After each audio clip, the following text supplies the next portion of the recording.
buenas tardes. En el nombre de Dios y de la patria, se abre la sesión.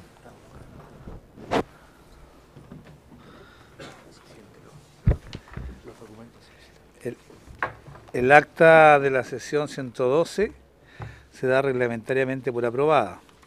El acta de la sesión 113 queda a disposición de las señoras y señores diputados. Cuenta, señor secretario. Señor presidente, se da cuenta de los siguientes documentos que han llegado a nuestra comisión. Proyecto de ley iniciado en moción de los diputados señores Gonzalo Fuenzalía, Germán Becker, Daniel Farcas y Ernesto Silva, y de la diputada señora Claudia Nogueira, que modifica la ley 20.931, que facilita la aplicación efectiva de las penas establecidas para los delitos de robo, hurto y receptación y mejora la persecución penal en dichos delitos en materia de control preventivo de identidad.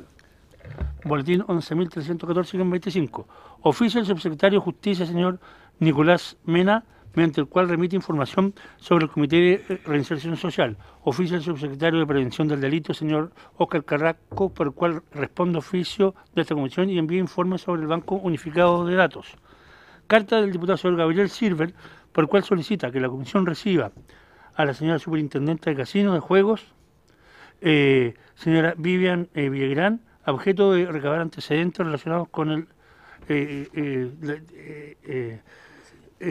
incidente que ocurrió en el Casino Monticello.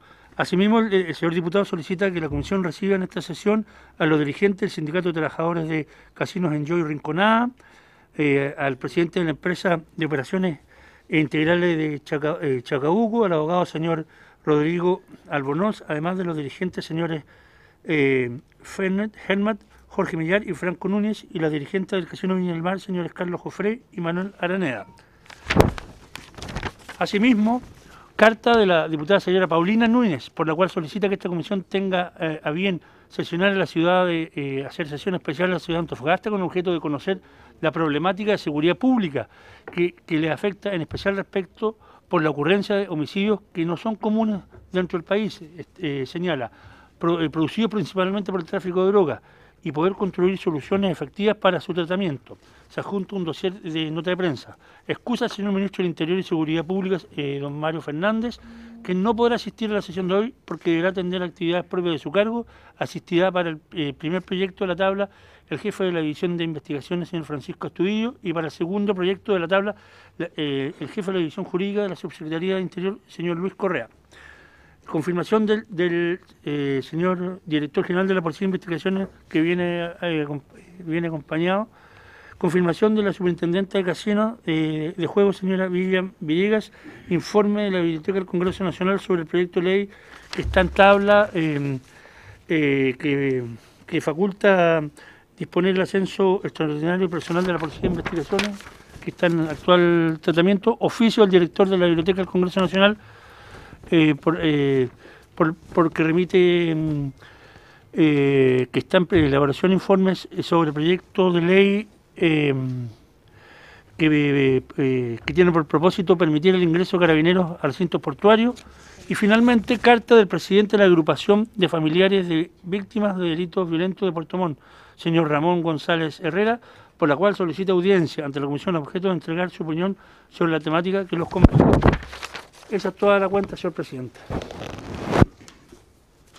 Muchas gracias, señor secretario. Ofrezco la palabra sobre la cuenta. Ofrezco la palabra. Tal vez diputado Gabriel Silva. Tal vez no en esta oportunidad, pero como llegó a tabla y conocimiento de esta comisión, un proyecto que fue tramitado por varios parlamentarios, lo que se refiere a las facultades del control preventivo de identidad, nos gustaría, tal vez en otra sesión, ver el despacho legislativo de este proyecto, tal vez con otros que esté tramitando esta comisión. Bueno, yo no tengo ningún inconveniente en que podamos darle tramitación. Me gustaría que hiciera una propuesta de invitados, y si hay espacio, y espero que lo haga, pero espero que lo haya, para la próxima semana podríamos colocarlo en tabla. Antes que termine la sesión, a ver si nos propone un par de invitados para comenzar la tramitación. Gracias. Acordado. Entrando en la orden del día, esta sesión tiene por objeto tratar la siguiente tabla. En primer lugar, comenzar la discusión general del proyecto de ley iniciado en mensaje de Su Excelencia la Presidenta de la República, que faculta disponer el ascenso extraordinario del personal de la Policía de Investigaciones de Chile por excepcional abnegación en el cumplimiento de su deber o como reconocimiento póstumo, boletín 11.277-25.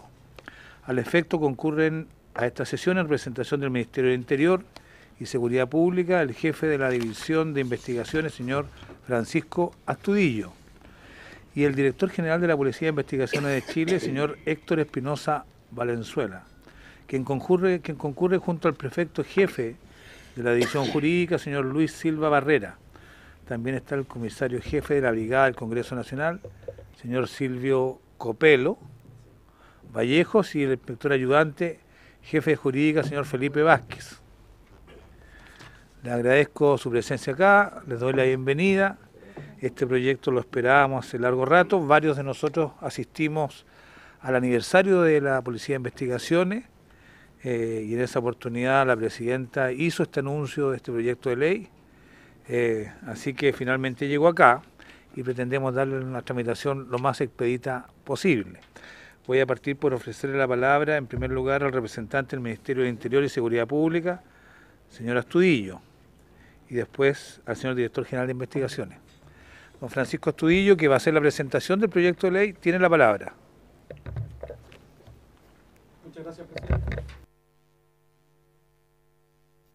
Ahí sí. Vale. Bueno, el proyecto de ley, señor presidente, dentro de sus fundamentos establece que el gobierno de Chile estima necesario reconocer a los oficiales policiales y asistentes policiales de la Policía de Investigaciones de Chile que hubieran fallecido o que resulten inválidos a consecuencia de actos de excepcional abnegación que ejecuten el cumplimiento de su deber, quedando impedidos de continuar en servicio activo. Tratándose de una institución jerarquizada, profesional y científico-técnica, sin duda que una de las formas más significativas de otorgar este reconocimiento para la Policía de Investigación es mediante el ascenso. Por lo tanto, para reconocer merecidamente a los oficiales y asistentes policiales, se estima por parte del gobierno oportuno otorgarles un ascenso extraordinario, el que en algunos casos se concretará de forma póstuma. En la actualidad, ni el Decreto Ley 2460 de 1979, la Ley Orgánica de la Policía de Investigaciones de Chile, ni el Decreto con fuerza de ley número 1 de 1980, que establece el Estatuto del Personal de la PDI, facultan a su director general para proponer o disponer el ascenso extraordinario en los casos señalados, tanto del personal de nombramiento supremo como el personal de nombramiento institucional. En mérito de lo expuesto, el proyecto de ley que a continuación se somete a la consideración de esta comisión tiene por objeto facultar a la autoridad para otorgar una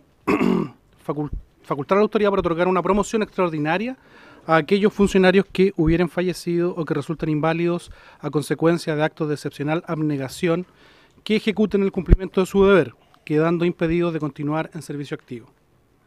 Respecto al contenido del proyecto de ley, señor presidente, tiene un artículo permanente y 3 artículos transitorios.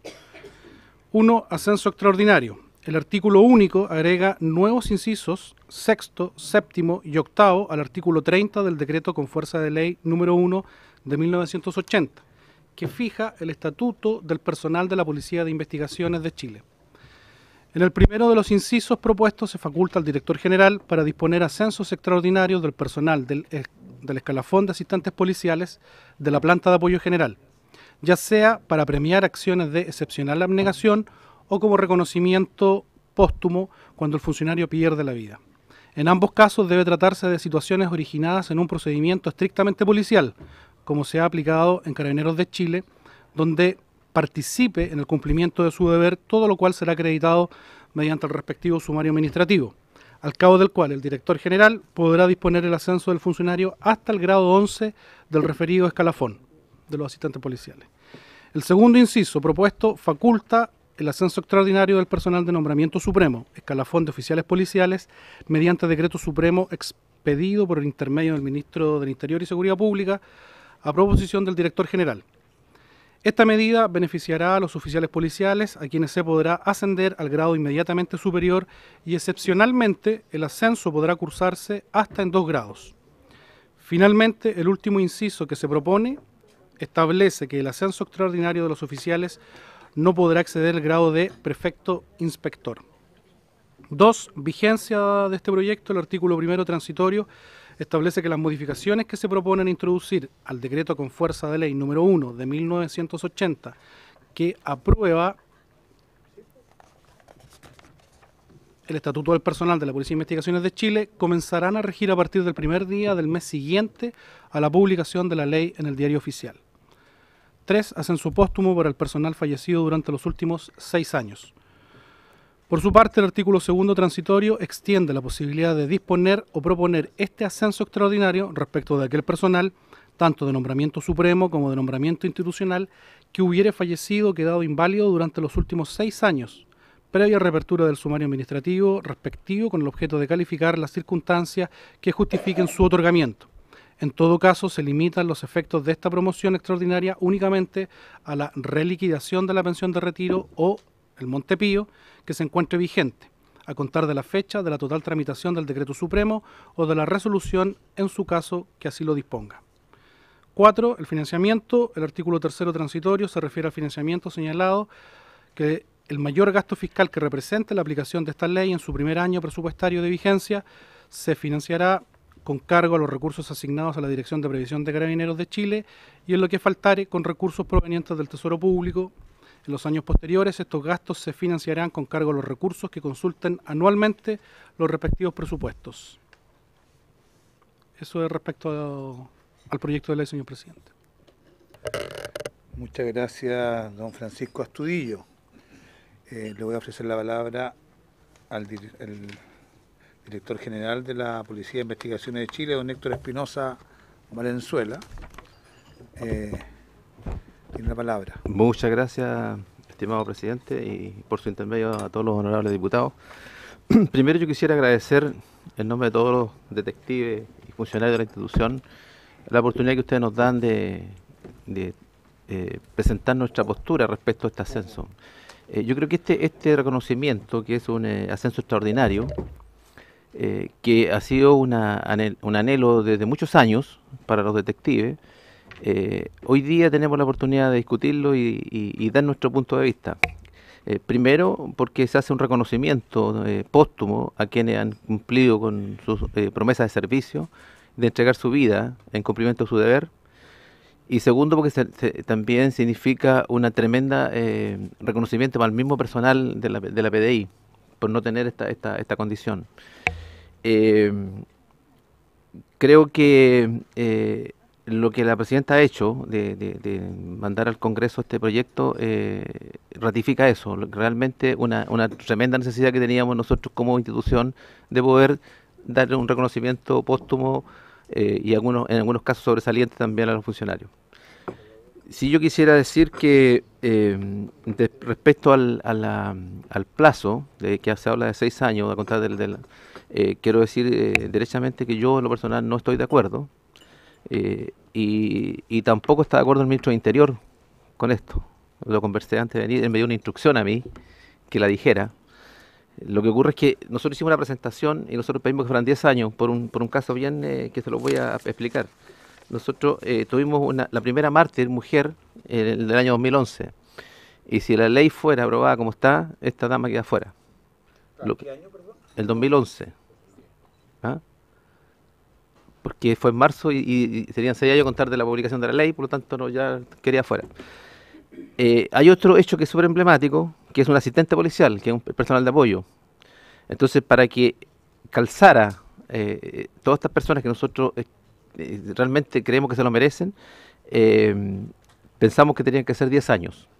Así fue en el original del proyecto, pero hubo un problema en Hacienda y el Ministerio de Hacienda parece que se descoordinó ahí en algo, no sé, no tengo la razón. Pero yo tengo la instrucción del ministro de hacerlo ver, porque estaba él tratando de ver una indicación para poder corregir esto. Y sería súper importante para hacer justicia con...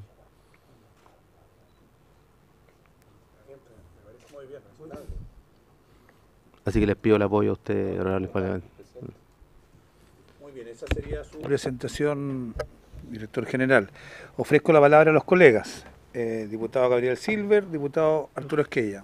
No, a ver, Primero, transmitirle al director general que yo creo que era idea de esta comisión, ojalá, por el respeto y por lo importante este proyecto, sacarlo en un solo trámite. O sea, es un proyecto de artículo único, tiene respaldo desde el punto de vista financiero y obviamente, dado la importancia de lo que es la PDI para nosotros, era un gesto en este caso la votación inmediata. Pero yo creo que usted fue elocuente respecto a la diferencia del proyecto. Del punto de vista financiero el esfuerzo es bastante menor. Hablamos de 6 años a 10 años, más bien son las facultades, porque desde el punto de vista financiero no debería innovar incluso respecto de los costos en términos significativos y en consecuencia, presidente, porque la otra posibilidad es que lo hubiésemos aprobado nosotros y haber esto radicado en la Comisión de Hacienda, pero ¿para qué corregir un proyecto si nosotros podemos hacer el punto perfectamente? No sé si usted puede someter si bien esto requiere el patrocinio del Ejecutivo y el respaldo, o a lo menos la firma del señor Granados, que es el director de la DIPRES, tal vez invitarlo para la próxima sesión y acordar por unanimidad, si es que le parece a los colegas, el solicitar, obviamente, la incorporación del punto que hace mención el director general. Diputado Arturo Esquella. Gracias, presidente. No voy a repetir todo lo que dijo el diputado Silves, pero estoy exactamente en la misma línea. Solo agregar una segunda alternativa. Lo aprobamos hoy día y que la indicación, que también comparto que tiene que ser presentada por la presidenta, se discuta, no sé si esto va a ir a Hacienda o no. Yo me imagino que sí. Se presentan a Hacienda nomás. ¿Sí? Yo le aseguro que acá tendría unanimidad si tuviéramos presente la indicación, el cambio de 6 a 10 años, sin ninguna duda. Y si dice 15 también. O sea, además, yo no creo que sea tan significativo, es con nombre y apellido. Disculpe, don director. Yo no creo que sea tan significativo como para que, en definitiva, no presenten esa indicación. Habiendo la voluntad del director general, del ministro del Interior, es probable que va a ocurrir así. Yo más me inclino en realidad por dejarlo votado, dejarlo votado y que la indicación se presente en Hacienda. Con B corta. Efectivamente, dejarlo votado y aprobado, y en forma unánime muy probablemente. Y que en Hacienda se presente esa indicación para no retrasar, digamos, en 1 o 2 semanas más la aprobación de este proyecto. Ofrezco la palabra. Bueno, yo solo agregar y para no repetir que esta aspiración institucional surge porque una norma parecida ya existe en relación a Carabineros de Chile. Hace muchos años, entiendo que el 2011, Carabineros de Chile tiene una norma similar que permite el ascenso póstumo a funcionarios caídos en actos de servicio o en actos policiales. Y lo que hizo la presidenta al promover este proyecto de ley es corregir esa asimetría y les dio el mismo beneficio a ustedes. Pero efectivamente surgió, y yo estaba enterado de esta aspiración de la PDI, de que pudiera abarcar algunos casos adicionales que han sido particularmente emblemáticos para la institución. Y dado que también a mí me consta que el ministro del Interior tiene la voluntad de que se corrija esto, entiendo que en su paso por la SECPRES, ahí se cambió los años. Ahí algo hubo SECPRES o en Hacienda, en alguna de estas partes. Un ripio ahí. Claro, hubo un ripio ahí. Pero si les parece a los colegas, yo creo que hay que darle curso para que rápidamente llegue a esta decisión, y sin perjuicio de eso, podemos enviar un oficio compartido por toda la comisión a la dirección de presupuesto, de tal manera que revise el tiempo que está establecido hacia atrás, para que pueda incluir por lo menos 10 años, que es lo que está planteando la PDI. ¿Sí? A 10 años, la propuesta del artículo 2º transitorio, entiendo, que tiene por objeto incluir... La facultad del director. Facultad del director para incluir a los deudos o sobrevivientes de algunas personas que tienen particular valor para la policía de investigaciones. ¿Sí? No, son pocas personas más. Ya, muy bien. Le ofrezco la palabra, director. Gracias, presidente. Bueno, si el proyecto quedara como está, como viene... con 6 años. Con 6 años, solo alcanzaría para 3 beneficiados. Y eso, para 3 personas. y eso tiene un costo de 7.086.086. Si quedara, por ejemplo, que se contara del día 1 de 2011 hacia atrás, no del día de la promoción de la ley, sino que del primer día del año 2011, serían, en este caso serían 6, serían 16 millones. Y si queda como nosotros estamos pidiendo, serían 9 casos. Con 10 años. Con 10 años. Y eso tiene un costo de 27 millones. Y el otro 16. 16 y fracción, 16.695 y 27.980. Bueno, yo creo que la Dirección de Presupuesto podrá soportar un aumento de esta naturaleza. No lo veo a mayor dificultad. Habiéndose agotado la discusión, yo voy a someter a votación en general y en particular. En general, pero el artículo 1. Artículo único. Hay permanente. Hay uno permanente y 3 transitorios. Proceda a tomar votación, señor secretario. Y con la carta al... Y la carta que acabamos de escribir, ¿la aprobamos, colegas? Sí, claro. Con entusiasmo. Queda aprobado. Acordado enviar oficio a la DIPA. Ya. Sí. Votación, señor secretario. Votación En general. del proyecto en estudio. Diputada Cariola, diputado Ceroni. No. Diputado Coloma, diputado Farca. Favor. Diputado Fuenzalía.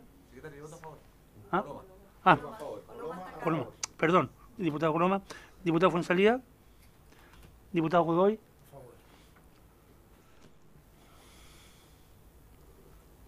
Diputado Nogueira. A favor. Diputado Piloski, diputada Sabat. A favor. Diputado Silver.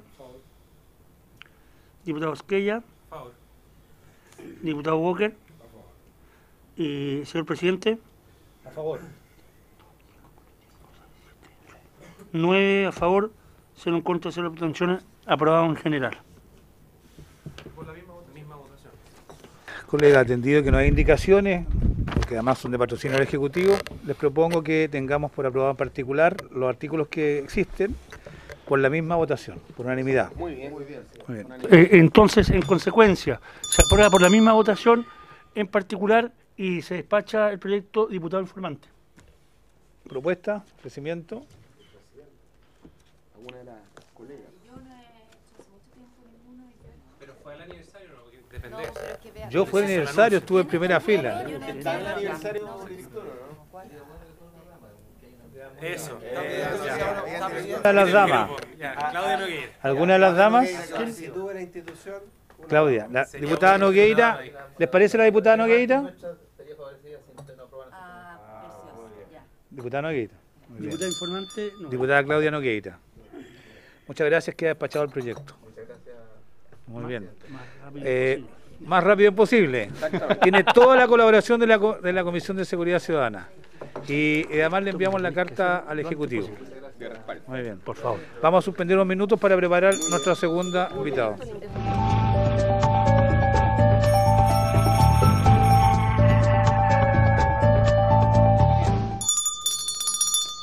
Se reanuda la sesión. Entrando a revisar el segundo punto de la tabla, se nos ha pedido recibir a la señora superintendenta de casinos de juego, señora Vivien Villagrán Acuña, para que informe acerca de las medidas de seguridad implementadas por esa entidad en los recintos que fiscaliza. Entre otras materias a tratar, quien asiste junto al jefe de la División de Fiscalización, señor Carl Dieter, el jefe de la División Jurídica, señor Joaquín Morales, la jefa de la Unidad de Comunicaciones, señora Claudia Valladares, la coordinadora fiscalizadora, señora Lorena Chávez, y el coordinador de fiscalización, señor Rodrigo Telles. Asimismo, se encuentran presentes y han sido invitados los dirigentes del Sindicato de Trabajadores de Casinos Enjoy Rinconada, señores Jorge García y Juan López, el presidente de la empresa de operaciones integrales de Chacabuco S.A., señor Alexis Lobos, y el abogado, señor Rodrigo Albornoz, además de los dirigentes, señores Ferenc Harmat, Jorge Millar y Franco Núñez, y los dirigentes del Casino de Viña del Mar, señores Carlos Jofré y Manuel Araneda, y la señora Jacqueline Sidich. Ciertamente la presencia de nuestro invitado obedece a la preocupación no tan solo de esta comisión, sino que nacional, respecto de los hechos ocurridos recientemente en el Casino Monticello. El diputado Gabriel Silver nos hizo llegar una misiva para colocar este punto en la tabla de esta comisión y por eso estamos acá. Queremos sin duda conocer en detalle respecto de las condiciones que se dieron para que se materializara el hecho conocido y también las decisiones y modificaciones que tiene que hacer la empresa, el mercado y la industria que está bajo el alero de esta superintendencia para evitar que estos hechos no vuelvan a ocurrir. Vamos a partir de lo más particular a lo más general y por eso le voy a ofrecer la palabra en primer lugar al dirigente que encabeza la delegación de trabajadores de los casinos. Entiendo que será el señor Jorge García. Sí. Don Jorge, su testimonio va a ser registrado. Le pido que apriete el botón que está en la base del micrófono para objeto de poder amplificarse y que se identifique al momento de hablar. Enciéndalo. Le ofrezco la palabra por no más de 10 minutos a don Jorge García. Ya, pues buenas tardes a todos. Como él bien dijo, mi nombre es Jorge García, soy de Sindicato Enjoy Santiago. Bueno, allá somos alrededor de 1000 personas, al igual que en Viña y en la cadena Enjoy en otras partes también tiene bastante personal, otros personales o trabajadores.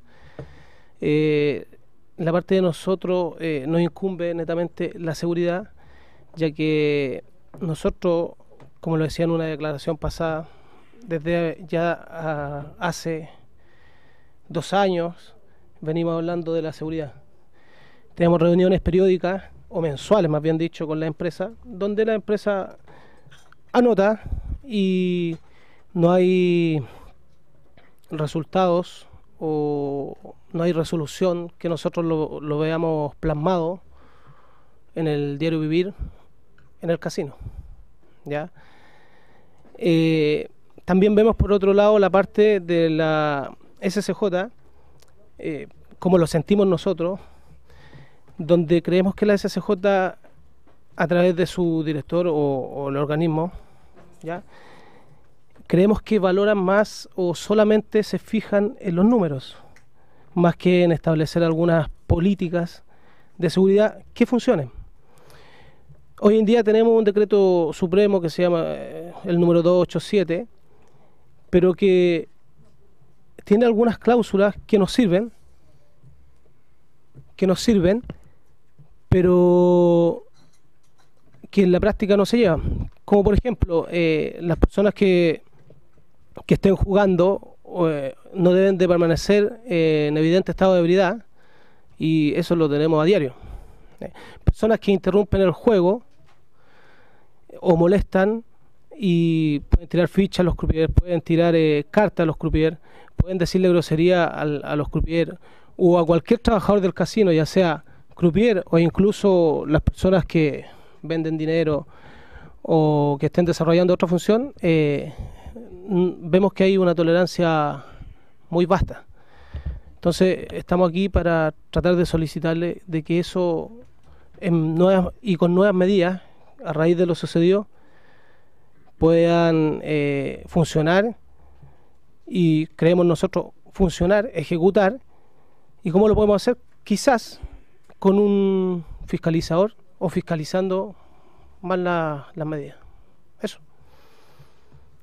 Muchas gracias, don Jorge García. Aprovechando que está don Rodrigo Albornoz, que es el representante de este gremio y de varios otros, parece que conoce bastante esta industria, quisiéramos ofrecerle la palabra en torno a este tema. Presidente, comparezco solo en calidad de abogado asesor en estas circunstancias de los sindicatos que han concurrido. Y con ocasión de los eventos de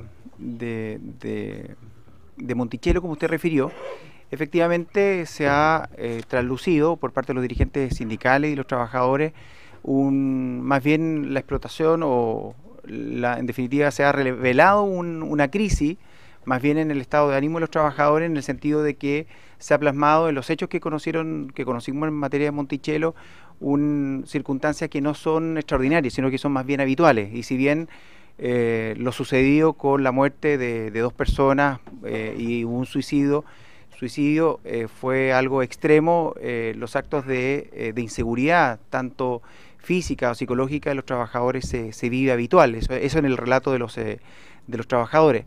En ese sentido, este grupo de sindicatos han plasmado una serie de iniciativas. La primera, a sugerencia del diputado Silver y del diputado Faría, el pasado miércoles se solicitó al director nacional de la Dirección del Trabajo la que se emitiera un dictamen conforme al nuevo artículo 184 bis del Código del Trabajo, que entró en vigencia hace muy poco tiempo, que tiene que ver básicamente con el deber que tiene el empleador de informar de los riesgos de los trabajadores, de tomar prevenciones frente a los riesgos, y en tercer lugar a un derecho que el legislador aprobó, que tiene que ver con el derecho de arrancar cuando hay un riesgo inminente y eminente, y en ese sentido creemos importante que la autoridad administrativa laboral tome carta en el asunto. Y lo segundo, lo que tal vez le está expresando el dirigente sindical acá, es que efectivamente necesitamos que el supervigilador, la entidad que fiscaliza la industria, en este caso la Superintendencia de Casinos, incorpore en sus áreas de riesgo propias de ser auditada o supervigilada o fiscalizada, efectivamente el alcance de la seguridad, no solo para el entorno, no solo para la clientela, sino que también para los trabajadores. Estamos ante casinos, el de Viña del Mar, de Rinconada, Monticello, de volúmenes de 1000 personas trabajando, y aquí hay una dirigente sindical, dirigente de Viña del Mar, que nos ha hecho hace muy poca mención que la mitad de los trabajadores colaboradores de la industria son mujeres. En consecuencia, también hay eventos de acoso sexual, de agresión verbal, de agresión física, y por tanto creemos que una dimensión bastante compleja, como puede ser el accionar de la Dirección del Trabajo, de los anuncios que ha hecho el subsecretario del Interior, y en tercer lugar lo que pueda hacer o lo que pueda seguir haciendo, pero de manera más efectiva, en el relato de los trabajadores y los dirigentes de la Superintendencia de Casinos, puede efectivamente constituir una oportunidad virtuosa para que los riesgos asociados a esta industria no acontezcan, y en definitiva la vida de los trabajadores y las trabajadoras pueda estar resguardado en el diario vivir que les toca a ellos enfrentar con estas circunstancias, que esto es lo importante que hay que señalar, que no son extraordinarios, sino que son habituales. Y efectivamente no todas son extremas, pero sí son constantes en el tiempo, que constituyen un menoscabo a la calidad de vida, a la salud ocupacional de los trabajadores y de las trabajadoras de la industria. Eso, presidente, muchas gracias. Muchas gracias, don Rodrigo Albornoz. Me ha solicitado la palabra el diputado Matías Walker. Diputado, tiene la palabra. Gracias, saludar a todos nuestros invitados. Este es un tema especialmente sensible, no solamente a raíz de la tragedia que ocurrió en el casino Monticello, sino que también es una preocupación que permanentemente nos expresan los trabajadores de casino. En el caso de Coquimbo tenemos el casino municipal de Peñuelas, y permanentemente los trabajadores nos han expresado esta inquietud respecto de los riesgos a los que están expuestos, respecto del estado de intemperancia, muchas veces sujeto al efecto de las drogas que tienen los jugadores, las agresiones a las cuales pueden estar expuestos permanentemente. Y hay un tema que lo hemos visto mucho en esta comisión, que dice relación con la seguridad privada. Cuando salió la información, que me parece bien, que los casinos van a ser por resolución, por decreto de aquellas entidades especialmente obligadas a contratar vigilantes y guardias de seguridad privada, y sobre todo que van a poder contar con vigilantes armados.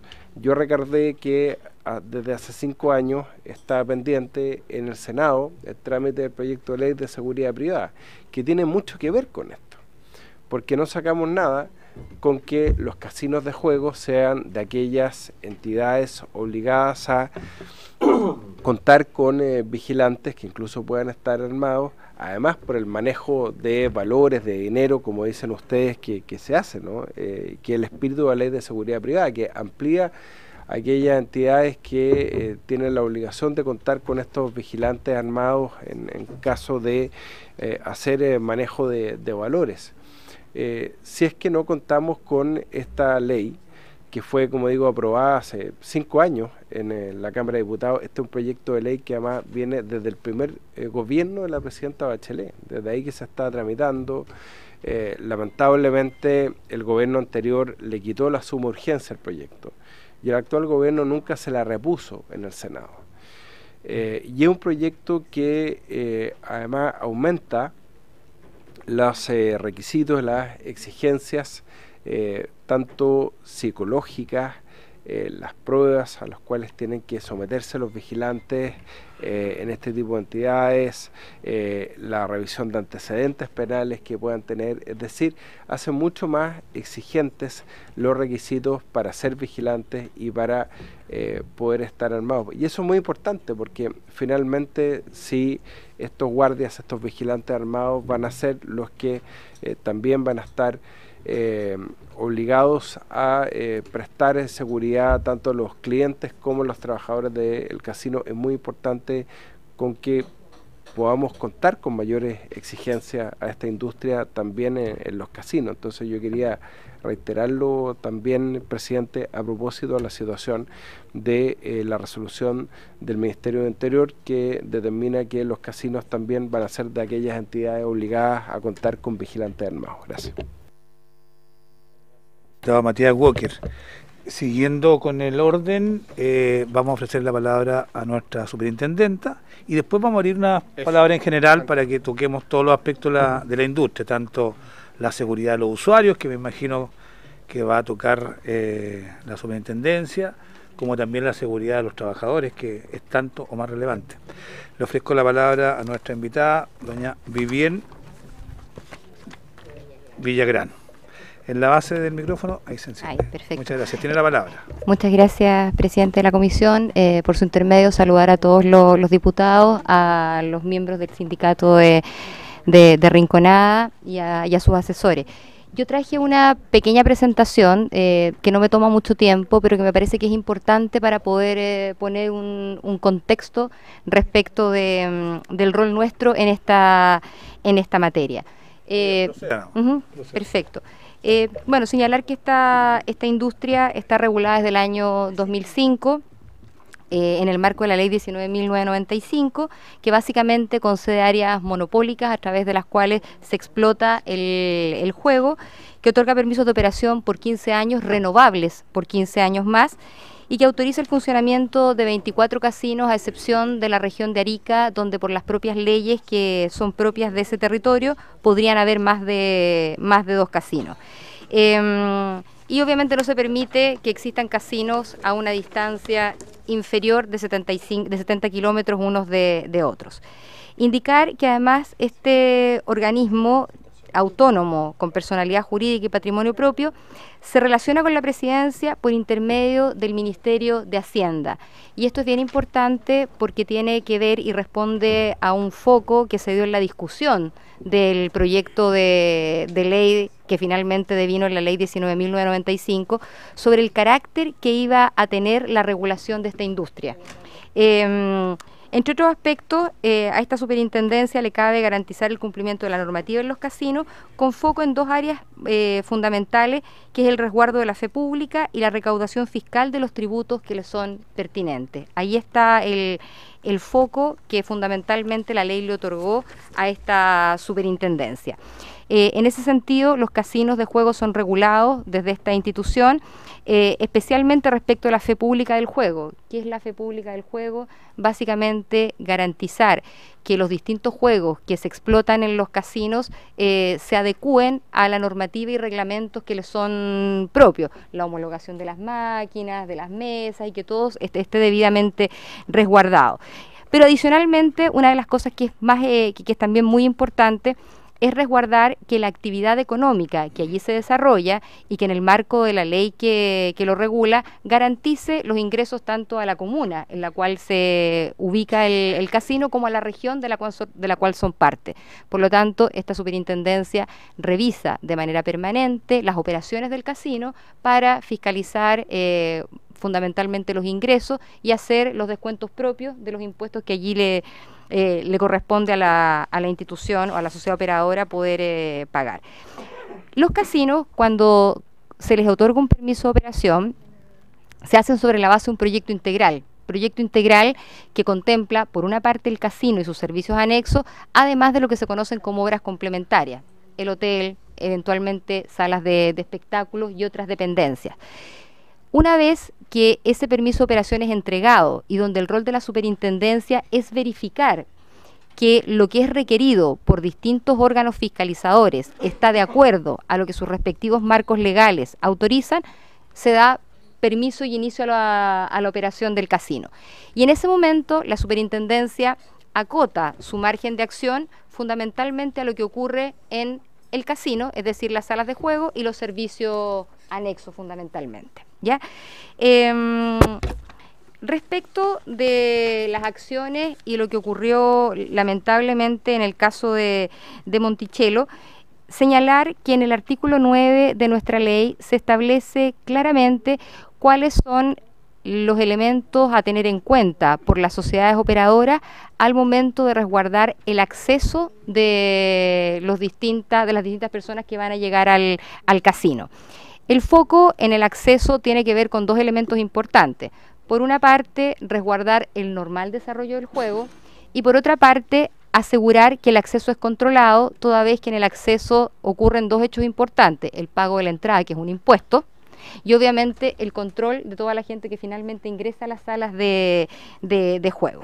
En ese sentido, hay una prohibición expresa para el ingreso de personas que porten armas y la ley establece la responsabilidad en la sociedad operadora para controlar los mecanismos de admisión, velando por el cumplimiento de esas normas, es decir, que no ingresen personas que porten armas, que no ingresen menores de 18 años de edad, que no ingresen personas que están interdictas por la justicia y que no ingresen personas en manifiesto estado de ebriedad que puedan alterar el juego.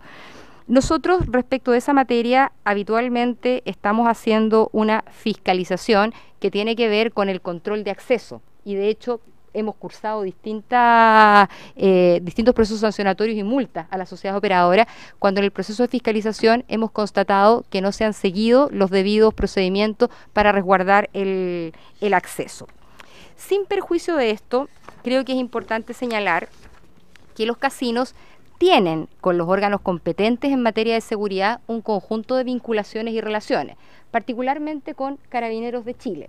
De hecho, hay una serie de procedimientos de seguridad que tienen que ver también, entre otras cosas, con hechos punibles y eventuales situaciones de agresiones que se presenten, donde el ente responsable y competente en estas materias y que tiene las facultades por ley establecidas para hacerse cargo de estos hechos está establecido en Carabineros y particularmente en las prefecturas en las cuales hacen parte los casinos. De hecho, el botón de pánico que existe al interior de los casinos se vincula directamente con el sesco de Carabineros y a partir de eso se deberían engatillar una serie de procesos.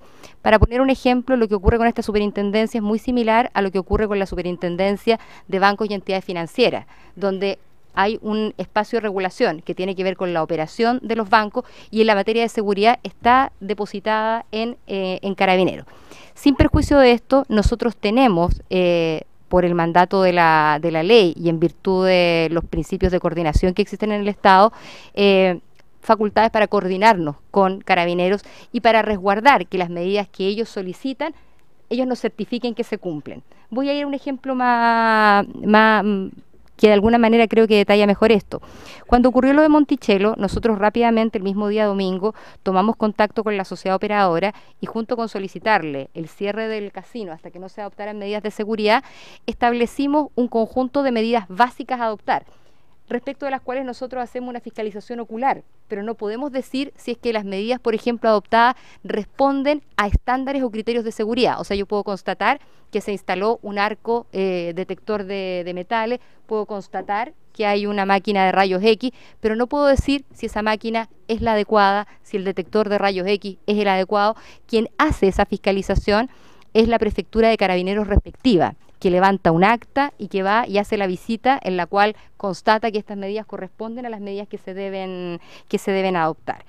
En particular, en este caso, nosotros, además de requerir información, fiscalizar y de hecho tener en este momento en tramitación el proceso sancionatorio respectivo en función de los hechos ocurridos ese domingo 2 de julio, también hemos establecido las coordinaciones con los otros organismos competentes en esta materia, en particular la Dirección del Trabajo, con quien hemos estado permanentemente coordinados y hemos efectuado a la fecha más de 3 fiscalizaciones conjuntas para resguardar que las distintas medidas que se establecieron como una condición que garantiza la reapertura del casino se cumplan efectivamente. Allí yo diría que hay 2 tipos de medidas. Por una parte están las medidas físicas de seguridad, por otra parte está todo el resguardo respecto a la contención psicoemocional que se hace de los funcionarios y los trabajadores del casino, además de aquellas medidas que establecen los protocolos necesarios para que las nuevas medidas de seguridad que se han adoptado realmente cuenten con las capacidades dentro de los funcionarios que se hacen cargo de ellas de poder ser implementadas. Asimismo, con fecha 3 de julio, generamos un oficio circular en el cual se instruye a los casinos a revisar los protocolos de seguridad que tienen, a hacer ajustes a la luz de lo sucedido y a enviarnos los nuevos protocolos de seguridad. Nosotros podemos constatar que el protocolo existe, pero no tenemos la facultad para ir y ver exactamente cómo se aplica el protocolo. O sea, nosotros podemos decir, efectivamente el protocolo existe, nos podemos coordinar con Carabinero y decirle a Carabinero, por favor, chequee y valide cómo esto está funcionando. Al día siguiente tuvimos una reunión con el subsecretario del Interior y ahí tomamos conocimiento respecto de la declaración de entes obligados a los casinos y básicamente el decreto que los establece como empresas estratégicas, lo cual obviamente va a obligar a partir de la recepción de dicho decreto que además tiene un carácter reservado, del cual nosotros no podemos tomar conocimiento. Quien toma conocimiento de ese decreto es la sociedad operadora y es Carabineros de Chile a través de la prefectura respectiva. Lo que allí se va a establecer fundamentalmente es la obligatoriedad de levantar un plan de seguridad, para lo cual la sociedad operadora va a disponer de 60 días para levantar ese plan de seguridad. Ese plan de seguridad les presentaba a Carabineros. Carabineros evalúa el plan de seguridad y lo evalúa de acuerdo a los riesgos inherentes a la seguridad que percibe en ese casino en particular. O sea, esto es casino a casino, no es que haya una medida única estándar que todos los casinos tengan que adoptar, sino que depende de cada uno de ellos. Con posterioridad a eso, Carabineros revisa dicho protocolo y puede aceptarlo o requerir cambios y modificaciones. En ese momento la sociedad operadora necesita de 30 días para hacer los ajustes y modificaciones y con posterioridad a ello ocurre el proceso de implementación de las medidas allí consignadas. Nosotros tuvimos ya una reunión con el general Irigoyen, que es quien está a cargo del OS10 y el OS11, para coordinar acciones conjuntas en esta materia. Nosotros, para velar que el procedimiento exista, ellos para evaluar la eficacia del procedimiento y cómo efectivamente se está implementando. Adicionalmente, nosotros nos hemos reunido también con los sindicatos de trabajadores y con la federación que agrupa a los distintos sindicatos de los trabajadores de casino. De hecho, tuvimos hoy día una reunión con la federación en la cual ellos nos hicieron presente cuáles eran los requerimientos y las demandas que habían surgido en el marco de distintas conversaciones que ellos habían tenido. Ellos también se reunían hoy día mismo con el coronel Agurto, tenían ellos la reunión y nosotros adquirimos el compromiso de poder hacer presente en el marco de la coordinación que tenemos estos requerimientos para que pudiesen ser considerados en los planes de seguridad que van a ser abordados. Respecto de las fiscalizaciones que nosotros hemos llevado a cabo en el casino, hay que señalar aquí una distinción que creo que también es bien importante incorporarla. Nosotros, por ley, no estamos facultados para fiscalizar en base a riesgos. Y esto es bien importante, porque no tener la facultad de fiscalizar en base a riesgos nos obliga a fiscalizar en base a la emisión de las distintas normas de las cuales se tiene que hacer parte las distintas sociedades operadoras.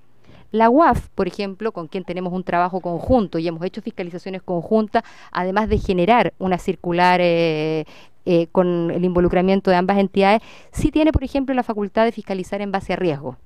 Y eso le permite de alguna manera hacer una evaluación distinta de cuáles son el tipo de situaciones que se produce al interior de los casinos.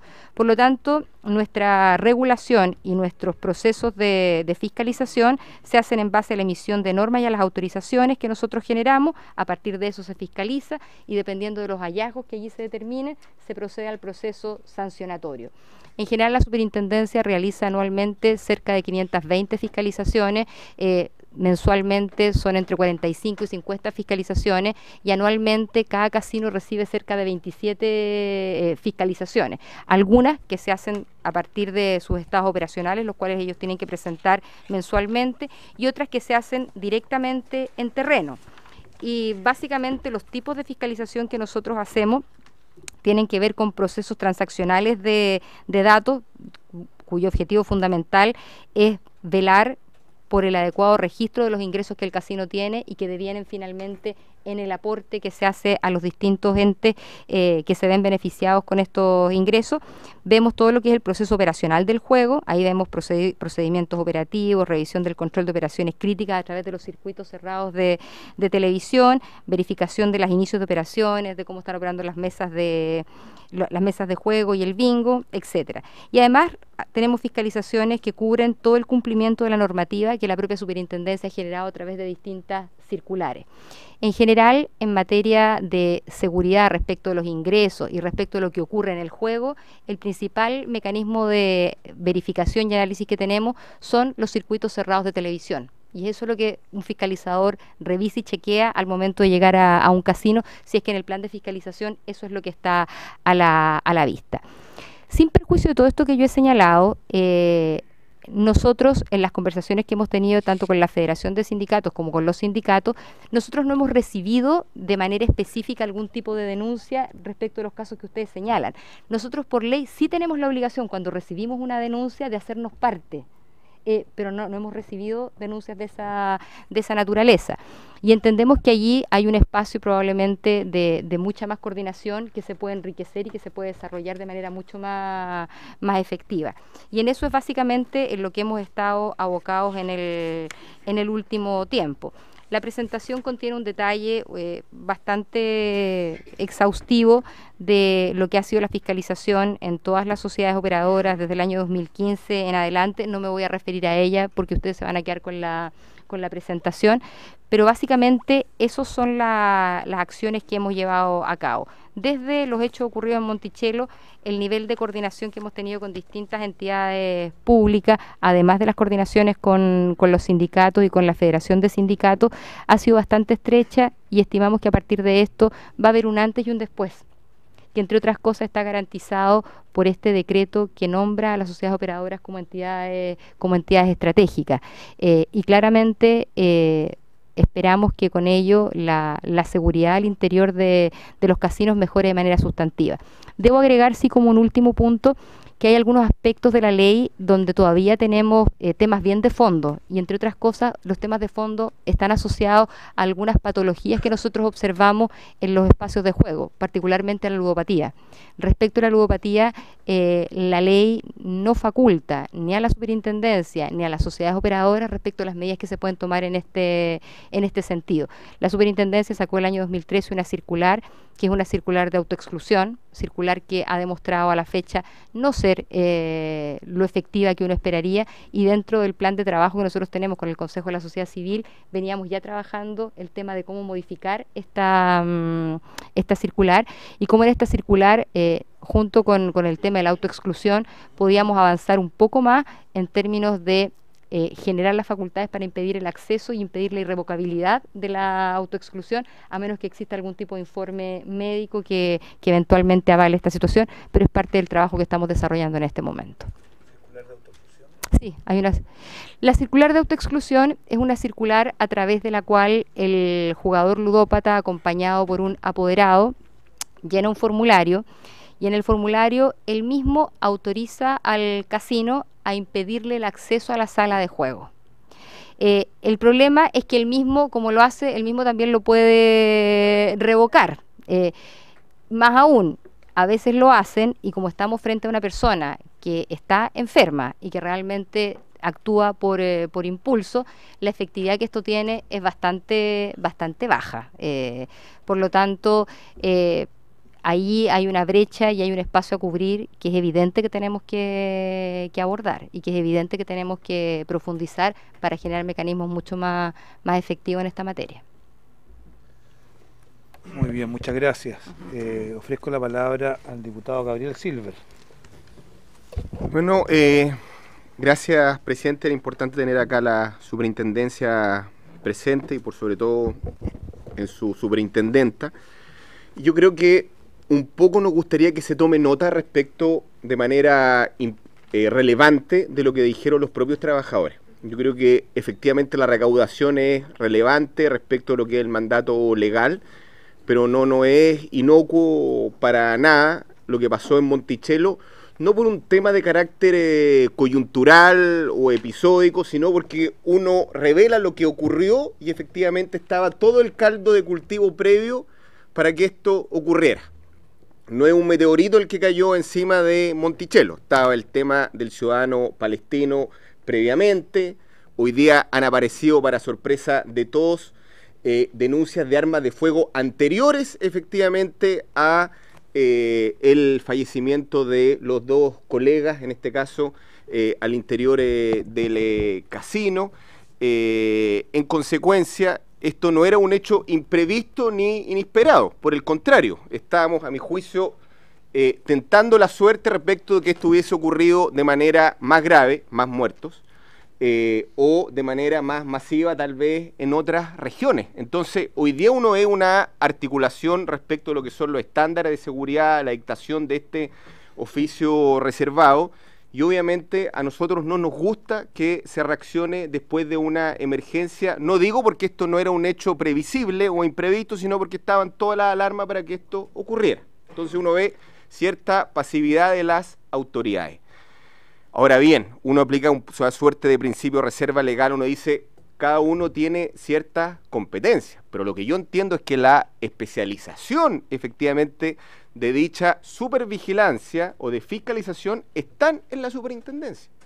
Cosa distinta es que uno de manera proactiva o no proactiva, que es lo que se discute hoy día respecto al Congreso, respecto de otros reguladores, es si demandamos justamente a quienes les compete, a quienes les correspondían estas acciones hacer su trabajo.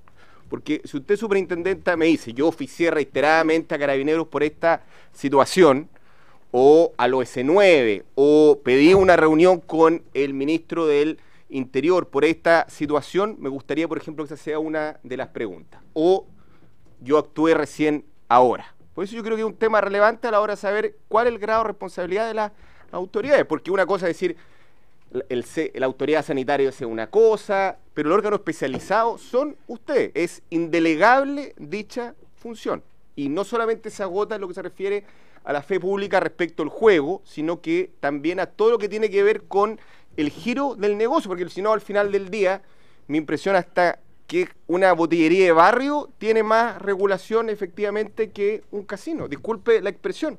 Si uno ve una persona bebida al interior de una botillería, puede entrar un fiscalizador y lo cierra efectivamente respecto de su funcionamiento. Lo mismo de un pub, de un lugar perdido efectivamente en nuestro país. Y aquí los funcionarios denuncian que a vista y paciencia de ello es normal que existan personas bebidas al interior del establecimiento con un claro riesgo para el personal que allí trabaja. Y obviamente esto parece que no es grave para las autoridades. Entonces, esa es mi pregunta, porque esta cosa un poco de diseminar las responsabilidades y no asumirlas, que el regulador último es la superintendencia, yo lo encuentro un poco complejo. Hoy día, desde el punto de vista del derecho administrativo, no estamos en el minimalismo de administrativo o legal, estamos en el maximalismo. Por eso hoy día tenemos, por ejemplo, la discusión con Codelco respecto a las facultades que tiene el Contralor. El Contralor dijo, yo tengo más facultades de aquellas que ustedes piensan que tengo. Serán los tribunales los que discutan en definitiva aquello. Entonces uno también le gustaría ver una superintendencia también que diga el giro del negocio, la especialización del negocio nos corresponde a nosotros. Si yo di las alertas, entonces la primera pregunta es si hubo alertas previas, si hubo decir una reunión y aquí la pregunta a ellos, ¿se juntaron previamente con usted? ¿Hubo intención de la superintendencia de reunirse con los trabajadores para saber cómo está funcionando efectivamente esta actividad? No hoy día, antes, cuando hubo el fallecimiento de los colegas, sino que desde antes. O sea, esto es como el core business efectivamente de esta actividad, que tiene por objeto el tema del juego, el juntarse con los trabajadores. Entonces se me dicen que a partir de hoy día se juntaron de una institución que está funcionando desde el 2005, obviamente es bastante pobre o feble, obviamente, el estándar de fiscalización de la superintendencia. Lo otro que me llama la atención es las mismas tablas de riesgo. Yo digo el tema que nos entregó respecto a las 30 fiscalizaciones que tuvo, tanto me causó la atención Monticello como Enjoy, efectivamente, Chacabuco. Acá hablamos de una población de prácticamente 6 millones de habitantes. Entonces,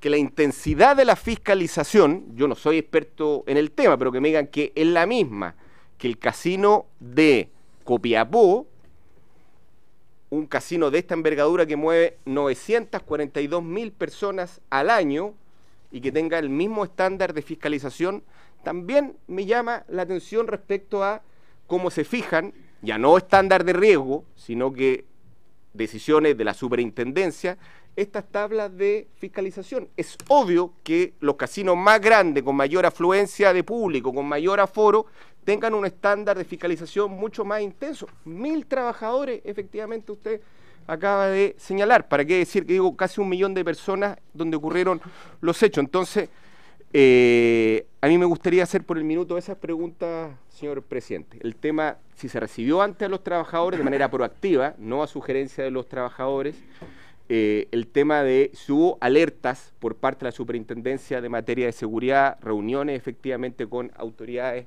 en la materia, propuesta efectivamente de protocolos de seguridad, y el por qué, digo, a casinos más pequeños se los fiscaliza con la misma intensidad, en este caso, que los casinos más grandes, que de verdad es bastante poco criterioso, digamos, por decirlo con menos adjetivo.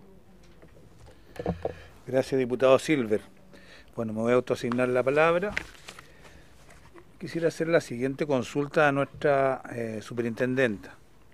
Me resulta bastante inentendible que la ley de casinos estableció la prohibición expresa de que ingresen personas a los casinos portando armas de fuego, y que se nos diga acá de que no había manera de controlar, no hay ninguna medida de seguridad que permita controlar de que se cumpla con esa prohibición. No lo entiendo, digamos. ¿Cómo espera, digamos, los operadores del sistema, los que fiscalizan, los que administran, los que lo regulan, cómo pueden hacer cumplir esa prohibición? ¿Mediante qué medida de seguridad? Yo no entiendo que no habían detectores de metales, no había palpamiento, no habían detectores estos externos, no había rayo X. ¿Es una prohibición que estiman que es solamente una sugerencia? ¿O hay maneras de controlarla? Entiendo que para poder operar un casino uno tiene que presentar un plan de seguridad, y eso es parte de la autorización. Y en el caso del Monticello, me imagino que de los demás casinos debieran presentar un plan de seguridad que se haga cargo de todos los riesgos que implica el sistema y las prohibiciones que establece. No pueden quedar zonas no cubiertas porque sin duda hay un área de riesgo. Por algo la ley dice que no podrán ingresar a la sala de juego o permanecer en ellas las personas que porten armas, con excepción de Carabineros de Investigaciones. Y me resulta insólito comprobar de que no había ninguna medida dispuesta para comprobar eso. Al mismo tiempo, el artículo 9 de la ley de casinos establece que se puede prohibir el ingreso y también la permanencia en la sala de las personas que provoquen desórdenes o perturben el normal desarrollo de los juegos o cometen irregularidades en la práctica de los mismos. Perturbar el normal desarrollo de los juegos es precisamente lo que están reclamando los sindicatos, que es algo cotidiano, y los que hemos asistido en ocasiones a casinos hemos visto que existe una cierta crispación en los jugadores, sobre todo que pierden y que se descargan emocionalmente hacia los mismos funcionarios. Y me pregunto cuál es la medida que tienen los planes de los casinos para poder hacer efectiva esta prohibición. ¿Cuáles son los protocolos? Porque esto debe estar preestablecido, me imagino. No puede quedar a la improvisación de un supervisor o de un jefe de turno. Tiene que haber un protocolo muy establecido y que tiene que funcionar. El mismo artículo 9, a propósito de que si la superintendencia de casinos de juego tendría o no facultades para ver estos temas, dice que todas estas prohibiciones, tanto de que porten armas al interior de la sala, como que también provoquen desorden o perturben el normal desarrollo de los juegos, dice que serán de responsabilidad del operador y en especial del personal a cargo de la admisión al casino de juego velar por el acatamiento de estas prohibiciones. Y agrega, sin perjuicio de las facultades de la superintendencia, dando a entender de que si no es el operador, sería la superintendencia la responsable de buscar que estas normas se cumplan, no directamente porque no debe tener un equipo interventor ni mucho menos, pero sí tiene un catálogo de facultades fiscalizadoras y sancionadoras, algunas genéricas como incumplimiento de todas estas obligaciones, que son herramientas disponibles. Entiendo que en el caso del Casino Monticello hubo varias alertas, tanto de agresiones, no sé cuántas. ¿Se recuerda, diputado Silva? Han salido en la prensa hasta armas de fuego previas. Hasta incidentes con armas de fuego al interior del casino previamente, que me imagino que debe ser de las más graves que aquí se contemplan, en términos de que amenazan la seguridad física, no tan solo de los mismos trabajadores, sino que también de todos los asistentes a los casinos. Consecuencia, yo veo que aquí el sistema no tenía un sistema de reacción, un sistema que permita hacer efectivo estas normas legales. Y me pregunto por qué. Si hay un vacío legal, nos gustaría que la señora superintendencia nos dijera cuál es el vacío. Pero me parece que el resultado que conocemos, con 3 personas fallecidas y todos los incidentes previos que pudieron haber terminado en la misma situación, justifican que le demos un tratamiento serio y profundo al tema y no tomarlo como un costo del negocio, porque me parece que algunos lo quieren mirar así, particularmente los operadores, que entiendo que han tenido alguna resistencia a implementar medidas de seguridad porque afectarían la estética del negocio y podrían ahuyentar las medidas de seguridad a los usuarios más desprevenidos, los más relajados. Siempre buscan darle un carácter familiar, acogedor, y las medidas de seguridad un poco más intensas podrían espantar a los usuarios. Y creo yo que la vida tiene un valor muy superior a la que plantean los operadores de este mercado, y es labor de todos nosotros, particularmente los que tenemos responsabilidad, hacer efectivo que a lo menos se garantice la vida de todos los que participan de esta actividad. Le ofrezco la palabra a la señora superintendencia y después al señor dirigente sindical. Doña Vivian. Primero que nada, señalar que yo comparto que efectivamente hay acá una serie de medidas que es importante tomar, adoptar y poder revisar. Señalar sí también que en el marco de las conversaciones que se sostuvieron con el Ministerio del Interior, en estrecha coordinación con Carabineros, que es con quien las sociedades operadoras establecen los protocolos tanto para hechos punibles como para situaciones que requieren desalojo de personas. Estos procedimientos, de hecho, a nosotros nos consta y tenemos la información a través de la cual tenemos las distintas comunicaciones en las cuales las distintas sociedades operadoras se vinculan con Carabineros respecto a las directivas de funcionamiento de seguridad y las distintas medidas que allí se adoptan. Ya había un trabajo, de acuerdo a lo que nos expresó el subsecretario del Interior, en el cual se había generado toda la dinámica para poder determinar que los casinos eran entidades estratégicas y entidades obligadas. Respecto de los temas de seguridad, como los que aquí se han referido y señalado, creo que es importante señalar que si bien uno puede adoptar una visión maximalista, y eso es lo que estamos tratando de ver, o sea, cuáles son todas las facultades de las cuales nos podemos de alguna manera hacer a partir del marco legal que tenemos, no es menos cierto que existen otros mecanismos a través de los cuales los temas de seguridad siempre han sido abordados, y ahí están los canales a través de los cuales se ha levantado evidencia, datos e información. De hecho, el proceso a través del cual se determina que una entidad tiene que ser estratégica se suscita fundamentalmente a partir de informes que Carabineros van generando, y Carabineros de alguna manera se vincula directamente en estos temas con el Ministerio del Interior. Nosotros hemos tomado conocimiento de estas situaciones con el detalle que aquí se ha referido recientemente. No teníamos antes esta información, y eso es efectivo y eso es así. No lo tenía. De hecho, nosotros también oficiamos al Casino Monticello porque nos enteramos a través de la prensa de estos 2 eventos previos en los cuales había gente que había presentado armas al interior del casino, y requerimos una información a ese respecto. En general, lo que la superintendencia ve en materia de seguridad tiene que ver con el uso de circuitos cerrados de televisión.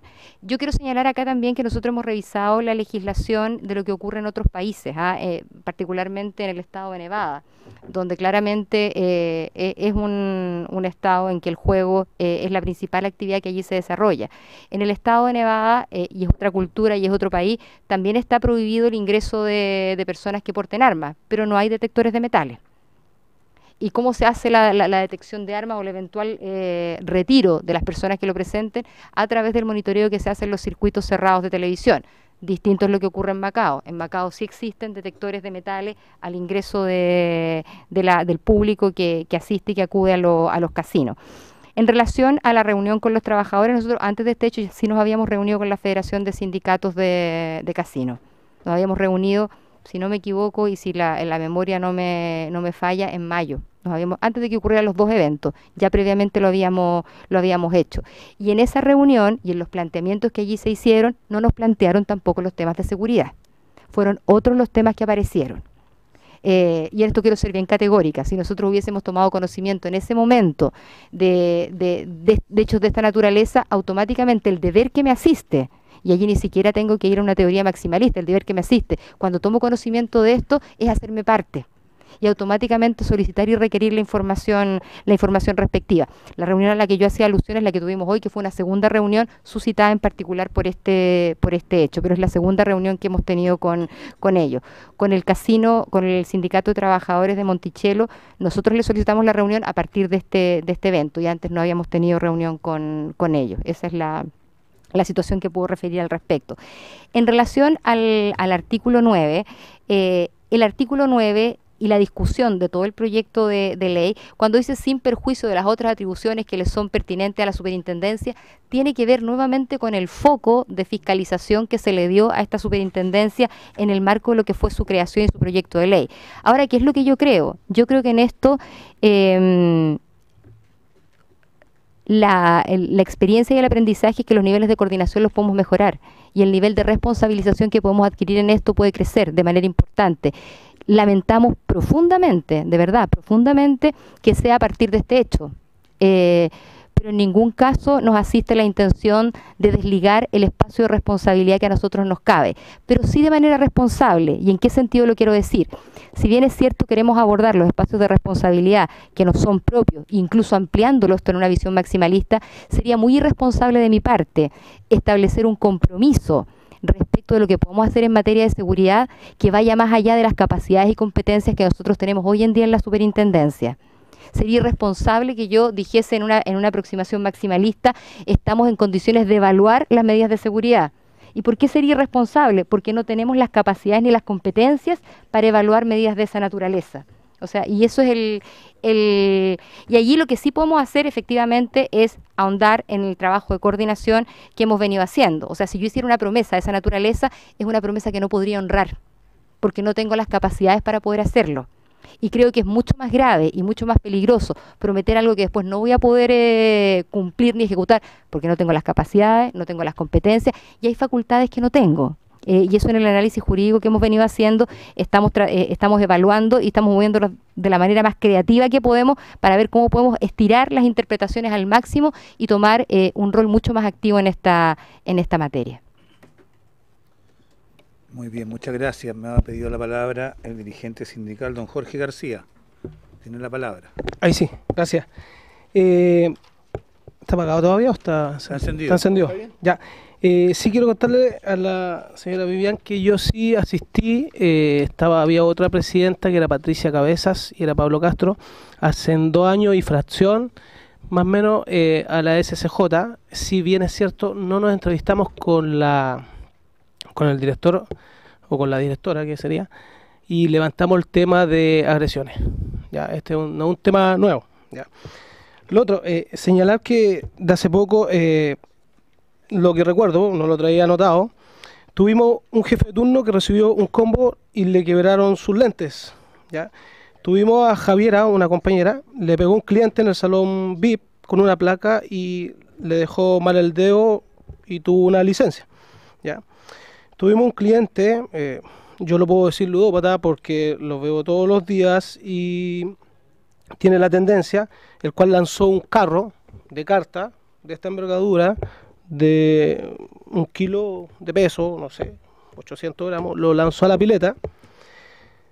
Después tuvimos un asalto a mano armada, donde ingresaron las armas. Después pasó una semana, a Bárbara le doblaron la mano, ¿ya? Y estos son hechos que yo me acuerdo así, a la rápida. No, hechos que han ocurrido en este tiempo, ¿ya? En este tiempo que me recuerdo. Ya. Mi pregunta es, entonces, ¿de qué sirve el decreto de funcionamiento si usted me dice que han habido 520 fiscalizaciones, pero en realidad las fiscalizaciones que hicieron con el comportamiento del operador? ¿Ya? Porque él no tomó ninguna medida hasta el día de hoy.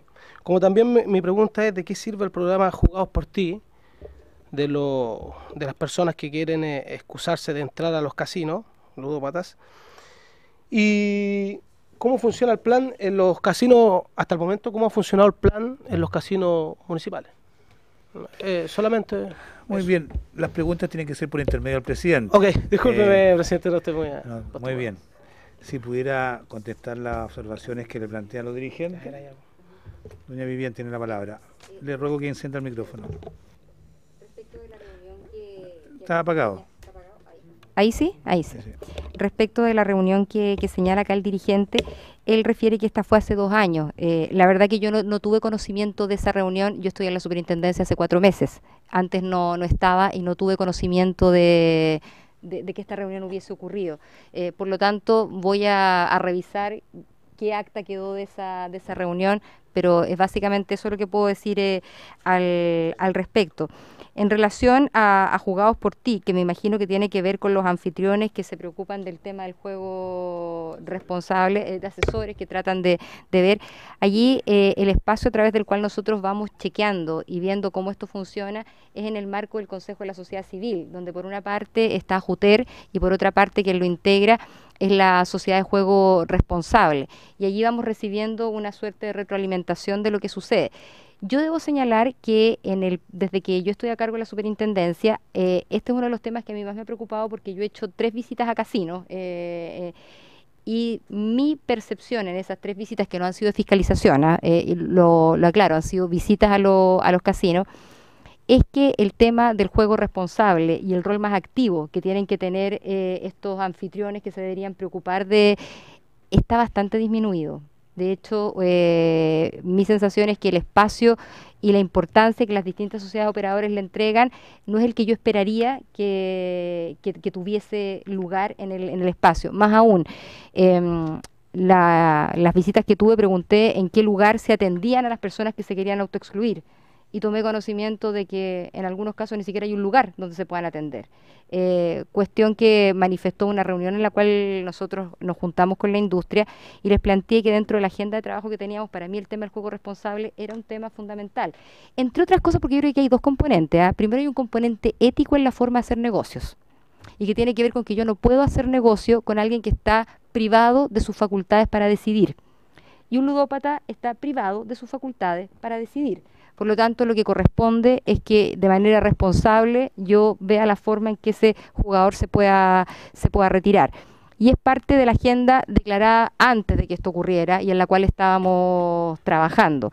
De hecho, dentro de la agenda de temas que definimos, este fue uno de los temas que la superintendencia insistió que era de los prioritarios y es donde yo realmente creo que tenemos un trabajo en el cual avanzar.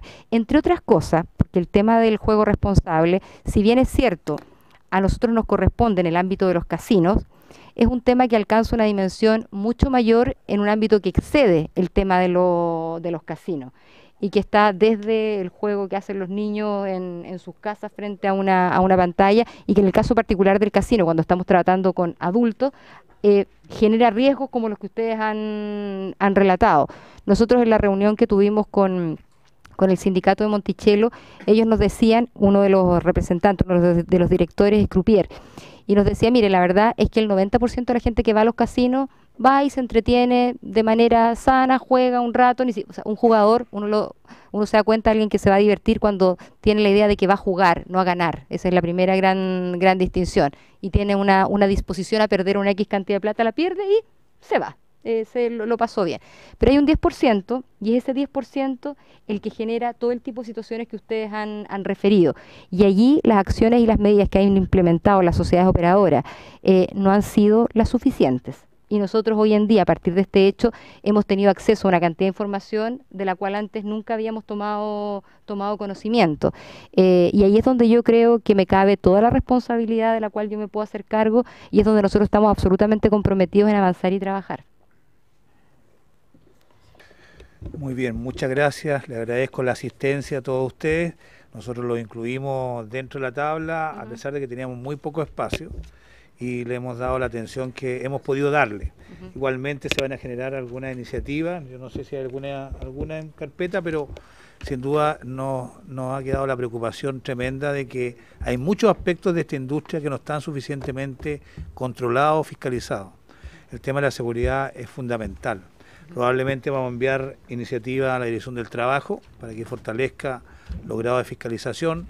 Todo empleador tiene la obligación de asegurar y garantizar a sus trabajadores la integridad física, el respeto de parte de todos los usuarios. Y pareciera que aquí ciertamente ese tema ha pasado a segundo o tercer plano.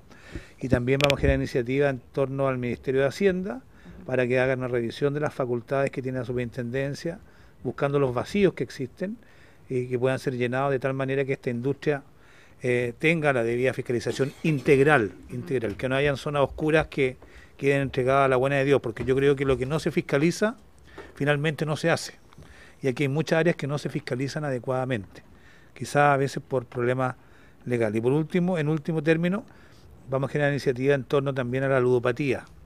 Los datos que estaba mirando acá es que un estudio de la Universidad de Santiago y de la Corporación de Juegos Responsables dice que el 2,4% de los jugadores de todo el país son patológicos, son enfermos, son ludópatas, en distintos grados.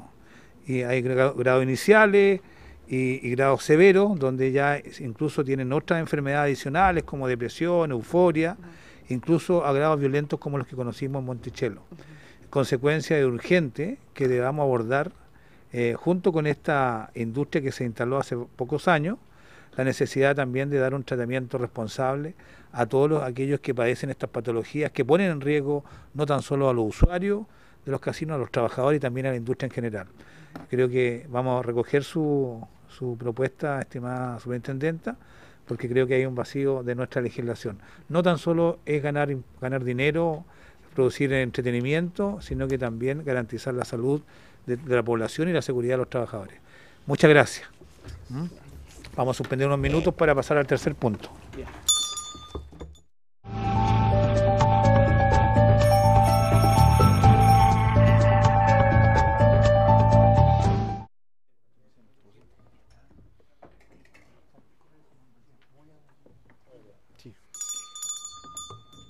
Se reanuda la sesión para poder continuar la discusión en general en el tercer punto de la tabla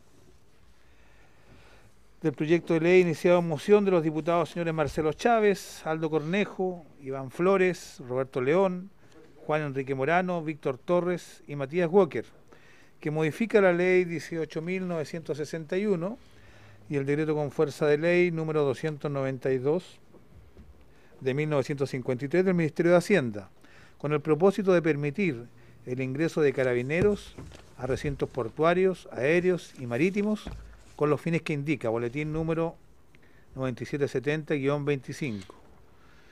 En la tramitación de este proyecto de ley le hemos pedido al Ministerio de Interior la asistencia a esta tramitación con el objeto de verificar la opinión técnica y política respecto de la necesidad de legislar sobre esta materia.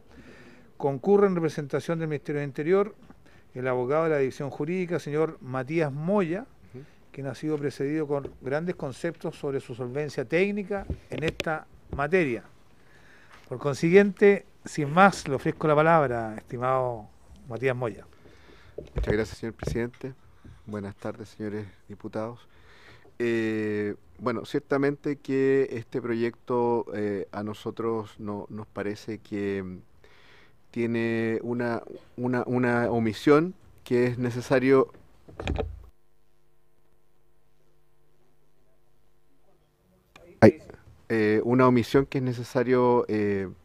enmendar. Básicamente el proyecto se refiere únicamente a la Policía de Carabineros de Chile y dado que el artículo 101 de la Constitución Política reserva las facultades policiales tanto a Carabineros de Chile como a la Policía de Investigaciones, nosotros entendemos que el proyecto debiese incorporar a la Policía de Investigaciones. Desde esa perspectiva, así como se está modificando el artículo 3 de la Ley 18.961 Orgánico Constitucional de Carabineros, sería necesario que se modificara el artículo 6 del Decreto Ley 2460 que se refiere, o la Ley Orgánica de la Policía de Investigaciones, y de este modo se podría establecer un inciso en los mismos términos propuesto en el artículo 3. Asimismo, consideramos que sería relevante que la modificación propuesta al artículo 30 de la Ley 292 mencionara también a la Policía de Investigaciones a renglón seguido de Carabineros de Chile. Sin perjuicio de lo anterior, señor presidente, nosotros queremos hacer presente que a juicio nuestro las policías tienen una competencia y jurisdicción nacionales y que desde esa perspectiva más bien obedece a un problema de interpretación administrativa de los diversos órganos que de los diversos órganos del Estado que han puesto problemas a los policías para ingresar a los recintos portuarios, han puesto dificultado el ingreso a los recintos aduaneros y a los recintos aeroportuarios. Nos referimos en este último caso a la Dirección General de Aeronáutica Civil o DGAC, que en la práctica no impide hoy por hoy el ingreso a Carabineros de Chile a sus recintos, pero este problema se salva porque afortunadamente sí permite el ingreso a la Policía de Investigaciones, pero nosotros entendemos que esa interpretación no se ajusta a derecho. Entendemos que es inconstitucional, vulnera el 101, vulnera también las normas propias de la Policía de Investigación, específicamente el propio artículo 3 que dice que el artículo 3 de la Ley Orgánica de Carabineros, 18.961, que dice que su jurisdicción es nacional. Y queremos hacer presente que además entendemos que esta situación se hace particularmente grave en la llamada zona primaria de aduanas, donde aduanas ha impedido el acceso a ambas policías, lo que ha generado conflictos que han sido puestos en conocimiento del Ministerio del Interior por intermedio de la fiscal regional de Arica, doña Javiera López, y creemos que esa situación primero obedece a una mala interpretación de la ley, pero además es muy riesgosa porque es perfectamente válido, a la luz de la legislación vigente, que los funcionarios policiales, tanto de Carabineros como de Investigaciones, que actuando en contexto de flagrancia o en cumplimiento de una orden de investigar del Ministerio Público, frente al obstáculo de aduanas o de la DGAC para ejercer su labor constitucional, puedan proceder incluso a la detención de los funcionarios, por cuanto existe normativa penal que resguarda el cumplimiento de sus deberes policiales. Y desde esa perspectiva entendemos que es un riesgo para la institucionalidad que se pueda generar un conflicto de esa índole. Y así las cosas, creemos que sería bueno que se hiciera esta modificación, sin perjuicio de que entendemos que a la luz de la normativa vigente no es necesaria si es que somos puristas en la interpretación del derecho. No sé si me explico. No. El problema es que existe un problema, una situación operativa y práctica, y los hechos son claros. Aduanas entiende que la zona primaria solo pertenece a aduana, la DGAC solo permite el ingreso de la Policía de Investigaciones y no de Carabineros, y en las zonas marítimas también tenemos problemas para el ingreso de las policías. Y desde esa perspectiva, si bien la normativa es clara a nuestro juicio, existe un riesgo en el sentido de que las policías podrían perfectamente detener a los funcionarios que les impiden ejercer sus labores policiales, y eso sería un problema institucional a nuestro juicio, digamos. Son órganos del Estado que están entorpeciendo sus labores. Y por ello es que frente a este proyecto de ley nosotros estimamos que sería bueno ampliarlo expresamente a la Policía de Investigación y expresamente... Esa sería la presentación del Ministerio del Interior. Ofrezco la palabra, diputado Gabriel Silva. No, decir que mientras exponía el abogado Matías Moya ya presentamos la indicación que le suscribió el diputado Matías Walker y quien habla también en el entendido que el proyecto dice Carabineros de Chile y Policía de Investigaciones, y reiterar un poco lo que usted señaló. Yo creo que si bien en términos generales uno pudiese entender que la competencia es de carácter nacional en términos de la jurisdicción, yo creo que el reiterarlo con este proyecto refuerza y evita justamente estos disensos institucionales. No veo que haya un efecto negativo justamente respecto al mérito y conveniencia del proyecto, y en ese sentido obviamente usted no lo va a poner hoy día en votación, presidente, pero hace más pertinente después de escuchar al abogado Moya la votación de este proyecto. Diputado Matías Walker. Gracias, presidente. Bueno, saludar al abogado Matías Moya. La verdad es que ratifica la pertinencia del proyecto que presentamos sobre la necesidad práctica de poder facultar expresamente a las policías a tener jurisdicción respecto de los terminales aeroportuarios. Siempre ponemos el ejemplo de lo que sucedió en el robo en el aeropuerto de Santiago, el robo del siglo, ¿no? Que además vi que estos días se está haciendo una serie de televisión respecto a lo que fue ese robo. Por la envergadura no fue el robo del siglo. No, ha sido superado, lamentablemente ha sido superado posteriormente, pero en ese momento había sido el robo del siglo y nació la inquietud de presentar este proyecto de ley con el objeto de darle esta facultad expresa a Carabineros. Obviamente no tenemos ningún problema de extender esta facultad a la Policía de Investigaciones. En su momento no lo incluimos porque el que actúa con premura siempre es Carabineros. La Policía de Investigaciones muchas veces actúa ex post con el objeto de poder investigar, probablemente tal. Pero donde existe la misma razón debe existir la misma disposición y por lo tanto no tenemos ningún problema en poder suscribir y apoyar esta indicación del diputado Silver a solicitud de nuestro estimado abogado Matías Moya y de esa manera dejar plasmado la ley. Pero yo le agradezco que usted ratifique la pertinencia de este proyecto, porque aun cuando en la práctica algunos sostienen que esto está superado, ahí tuvimos una discusión la otra vez con la Dirección General de Aeronáutica Civil, que dicho sea de paso, fue muy cuestionada la Dirección General de Aeronáutica Civil, precisamente por el robo que hubo en el aeropuerto de Pudahuel, parte del distrito del diputado Silver. Y además tuvo cuestionamiento respecto de la licitación de los servicios privados de seguridad en el aeropuerto, o sea, lo que de alguna manera relevaba la importancia de que sea Carabineros el que tuviera jurisdicción expresa para poder actuar en caso de robo, de delitos flagrantes sin tener que pedir permiso, porque además los órganos del Estado están sujetos al principio de la legalidad, de acuerdo a nuestra Constitución. Por lo tanto, el darle expresamente esta facultad se hace del todo necesario con la indicación del diputado Silver. Así que yo le pido, ojalá, presidente, que ya en la próxima sesión podamos votar este proyecto que es de un artículo único. Muchas gracias, diputado Walker. Voy a hacer algunas consultas a nuestro invitado.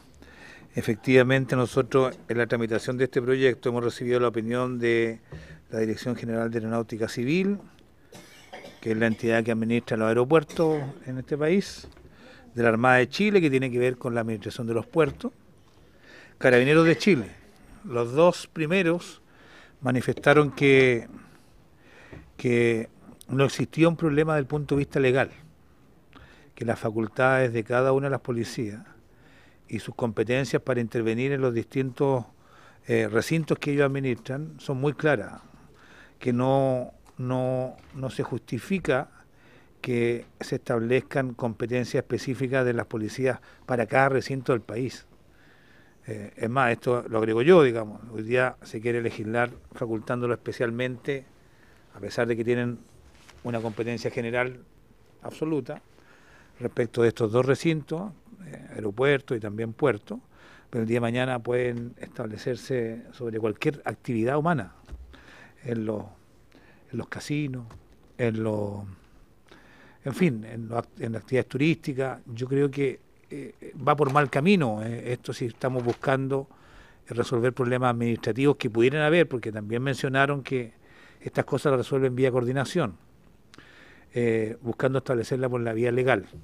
Particularmente me preocupa porque la Dirección General de Aeronáutica Civil tiene algunos espacios que tienen que ver con el uso exclusivo de la aeronave, que son donde establecen los movimientos para poder despegar o aterrizar, o donde se proveen de pasajeros y también de las cargas. Son lugares donde ciertamente hay mucho riesgo de que puedan producirse accidentes de gran envergadura. Se cargan el combustible, etcétera. Aquí, por lo que propone el Ministerio del Interior, se quiere permitir que Carabineros pueda acceder a todos esos recintos de manera incluso a modo de patrullaje preventivo, porque una de las facultades que tiene la policía es el patrullaje preventivo. También se lo quiere facultar, y esa es la propuesta que trae el Ministerio del Interior, para ingresar en los mismos lugares que tienen que ver con los puertos, donde hay carga y descarga de mercadería, algunas peligrosas también, y también en lo que se llama las zonas primarias de aduana, que son donde aduana establece la revisión, control de acceso a mercadería, y de manera expresa. Es decir, todas las labores preventivas y de control de orden público, ellos van a poder ejercerla de manera absoluta sin necesidad de coordinarse con nadie. Y eso a mí me preocupa, porque fue lo que manifestaron la DGAC y la Armada de Chile. Igualmente me gustaría que pudiera esa opinión entregarla por escrito, para tenerla acá. Y preguntarle su parecer respecto de estas afirmaciones que yo estoy haciendo en torno al potencial riesgo que puede existir de incluirse patrullajes preventivos de Carabineros y de la PDI en las zonas primarias de aduana, en las losas de los aeropuertos y también en los puertos en la área de descarga y descarga. Señor Moya, le ofrezco la palabra. Gracias, señor presidente. En relación a la pregunta, bueno, hacer presente que las zonas portuarias y las zonas aéreas hoy en día cuentan con presencia de la Policía de Investigaciones y existe una coordinación sobre la materia, y el problema que se ha generado es única y exclusivamente con Carabineros. Carabineros no puede ingresar a estos recintos, lo cual a nosotros nos puede parecer, nos parece derechamente preocupante. Por ejemplo, si tenemos algún riesgo de amenaza terrorista, el aviso de que puede llegar un cargamento potencialmente explosivo o peligroso, en esos casos la Policía de Carabineros tiene el contingente de personal y de medios más grande disponible para estos efectos.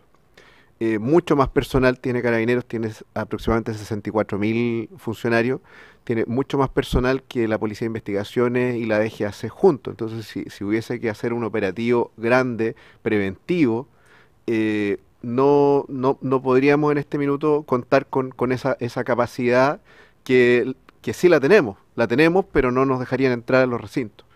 Y evidentemente que toda esta actividad siempre debiese estar sujeta a coordinación. Porque siempre que organismos públicos superponen sus diversas facultades en una zona determinada, se genera una coordinación.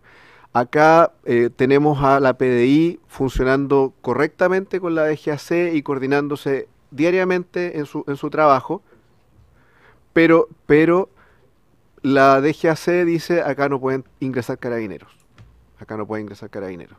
Y nosotros estimamos que si el Ministerio Público o en las causas del sistema procesal penal antiguo, un magistrado ordena una instrucción particular que necesariamente implique la presencia de un carabinero dentro de estos recintos, parece absurdo que se les impida el ingreso. Del mismo modo, si hoy un carabinero a través de la reja del aeropuerto Santiago, por ejemplo, detecta un delito, no le permitirían el ingreso para actuar en contexto de flagrancia. Eso parece absurdo, considerando que incluso nuestra legislación permite que frente a un delito flagrante evidente uno puede ingresar a un recinto privado, un domicilio, pero acá la DGAC dice no. Entonces, en esas circunstancias creemos que es necesaria esta ley y evidentemente entendemos que el Ministerio del Interior y particularmente la Subsecretaría del Interior debiese dar las instrucciones para que existan las coordinaciones, pero ese es un trabajo constante que se hace con las policías. Nosotros constantemente nos reunimos con una serie de organismos públicos buscando la coordinación, entre ellos el propio Ministerio Público, que es un organismo autónomo, los tribunales de justicia, y desde esa perspectiva nosotros no creemos que exista un problema acá, más bien lo que queremos es ampliar las facultades y el uso de las facultades en ningún caso creemos que se pueda prestar para abusos o para dificultades, sino que más bien se puede prestar para ampliar las posibilidades de prevenir la comisión de delitos en el territorio nacional. Un caso particularmente complejo respecto de este punto es el que tenemos hoy en la zona primaria. La zona primaria es la que está hoy en día usando aduana para hacer sus controles aduaneros y esta zona primaria hoy por hoy no permite el ingreso de ninguna de las policías. Y eso ha generado una serie de conflictos y reclamos por parte del Ministerio Público, porque además no se sustenta en la norma legal, en la ordenanza de aduana no se sustenta, porque la ordenanza de aduana dice expresamente en su artículo 17 que la zona primaria de jurisdicción funciona sin perjuicio de las atribuciones de las autoridades competentes. Y desde esa perspectiva nosotros entendemos que se superponen las funciones de control de aduana con las funciones policiales. Pero como lamentablemente la interpretación actual ha generado este conflicto donde no se le permite el ingreso a las policías, donde hemos tenido reclamos del Ministerio Público en torno a que se les ha impedido a los policías ejercer su labor en esa zona, y peor aún, hemos tenido casos donde se toman procedimientos de droga por parte de funcionarios de aduana sin los debidos resguardos y han generado la consecuente absolución de los imputados que han sido descubiertos con esa droga porque se han vulnerado las reglas para cuidar la evidencia, y desde esa perspectiva nosotros entendemos, y ojo, porque cuando ocurre esto, uno de buena fe puede presumir que existe un error del funcionario de aduana que está ejerciendo este exceso de celo, pero también uno de mala fe podría presumir que existe acá una suerte de colusión, porque ese procedimiento de droga descubierta y tratada en forma incorrecta, conforme a la ley, va a llevar necesariamente a la absolución de la persona que fue descubierta con droga. Entonces, desde esa perspectiva, nosotros entendemos que sería relevante contar con esta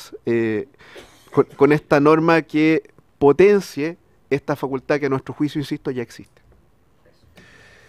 Muy bien, una especie de norma interpretativa, eso es lo que están planteando. ¿Le parece necesario que se establezca que esta facultad específica sea ejercida previa coordinación con las instituciones? Porque lo mencionó, digamos, por eso se lo digo. Perfecto. Sí, señor presidente, creo que si eso va a... Esa incorporación va a acelerar la aprobación de esta norma, creo que no hay ningún problema, porque evidentemente que esa coordinación debe existir y siendo así, si está la norma, es algo que no debiese impedir el funcionamiento. Ok. Le voy a pedir que nos deje el documento que trae con la postura del Ministerio del Interior para poder agregarlo a la tramitación de este proyecto de ley. Le agradezco su presencia y precisamente su aporte a esta tramitación de este proyecto de ley. Colegas, estamos concluyendo la sesión. La próxima semana, si les parece, podríamos colocar en votación este proyecto de ley, previa exposición del director nacional de aduanas, que estaba contemplado en algún momento, pero se nos fue quedando atrás. Los invitamos, lo escuchamos y sometemos a votación. ¿Les parece? Perfecto. ¿Sí? Muy bien, Leonardo. En general y en particular, porque este proyecto es bastante acotado. Muchas gracias. Habiéndose cumplido el objeto de esta sesión, esta se levanta. Muy bien. Muchas gracias.